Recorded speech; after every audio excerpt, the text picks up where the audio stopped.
नमस्कार, माझ्या यूट्यूब चॅनलमध्ये सर्वांचे हार्दिक स्वागत. नाशिकमध्ये गेलो होतो तर म्हटलं जाऊया एकदा पेरूच्या वाडीला, बघूया कशी ती पेरूची वाडी. मस्त बरं का. ही होती त्याची पार्किंग. आम्ही आमची गाडी सावलीमध्ये पार्क केली आणि मग खूप मज्जा पण आली आम्हाला. आणि हे आम्ही चाललो, मी, श्रेया, पप्पा, मम्मी, आत्या, मामा, आम्ही सर्वजण होतो. आणि ही होती त्या पेरूच्या वाडीचीच मोठी पार्किंग आणि गर्दी पण भरपूर होती बरं का. मम्मी, आत्या चालले, पप्पा, श्रेयाला ऊन लागलं, लगेच मम्मीकडून स्टॉल घेऊन डोक्यावर टाकला आणि चालली. पेरूच्या वाडीचा बाहेरचा नजारा एवढा भारी होता, तर आत किती भारी असेल याची उत्सुकता तर मला खूपच लागली होती. मग आम्ही आतमध्ये गेलो आणि तिथे पक्ष्यांची वाडीचा बोर्ड होता. तिथे बरीच पक्ष्यांची माहिती दिलेली होती, ती वाचली आणि त्याच्यानंतर निघालो आतमध्ये. आणि तिथे आम्हाला भरपूर सारे झाडे दिसली, तुळस दिसली, तर म्हणलं चला पहिले तुळशीचे दर्शन घेऊया आणि मग आपण आतमध्ये जाऊया. तुळशीचे दर्शन घेतले, आम्ही सर्वांनी घेतले आणि मग इथे आम्ही फोटो पण काढले.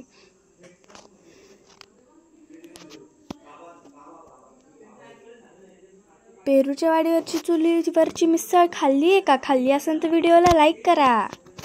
आणि ही तिथे खूप सारी गर्दी होती, त्यामुळं मग आम्ही थोडं म्हटलं फिरून येऊ मग जेऊ. पेरूचं पान पण खाल्लं आहे का? आम्ही खाल्लं, खूपच भारी. मग पक्ष्यांच्या वाडीच्या तिकडे जायच्या आधी म्हटलं एक सेल्फी काढून घेऊ. सेल्फी पॉईंट आहे तिथे आम्ही सेल्फी काढणार होतो. आणि इथे एक आहे ना भरपूर झाडं होते या दुकानात. आम्ही बघितलं आणि तिथून एक बांबूचं झाड पण घेतलं बरं का. आणि मग आत्या आणि मामांनी काढला, मग मम्मी आणि पप्पांनी दोघांनी सुद्धा फोटो काढला, मी काढले. आणि ही रिक्षा पण होती सेल्फी पॉईंटसाठी, पण आम्ही रिक्षा काही फोटोच काढलेच नाही. आणि मग आम्ही चाललो.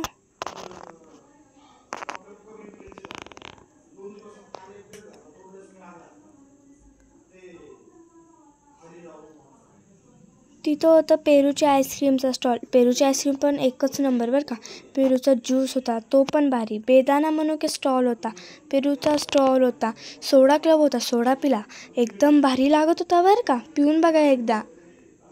आणि श्रेया गेली लगेच घसरगुंडीवर आणि पटकन सरकन खाली आली. आणि मग तिथं एक मस्त पेरूचं झाड होतं, एक नाही म्हणजे भरपूरच झाड होती बरं का. पण झोक्याच्या तिथे ना मोठं झाड होतं, त्याला भरपूर पेरू आले होते. आणि मग श्रेया गेली झोका खेळायला, मग मम्मीसुद्धा गेली, आत्या मामा गेले. मग आत्यानी मामांनी दोघांनीसुद्धा खेळला. मग पप्पा गेले आत्यान त्यांना झोका द्यायला आणि मग मी गेले. मग मम्मी पप्पा बसले, मग मम्मी पप्पांना झोका द्यायला आत्या गेल्या.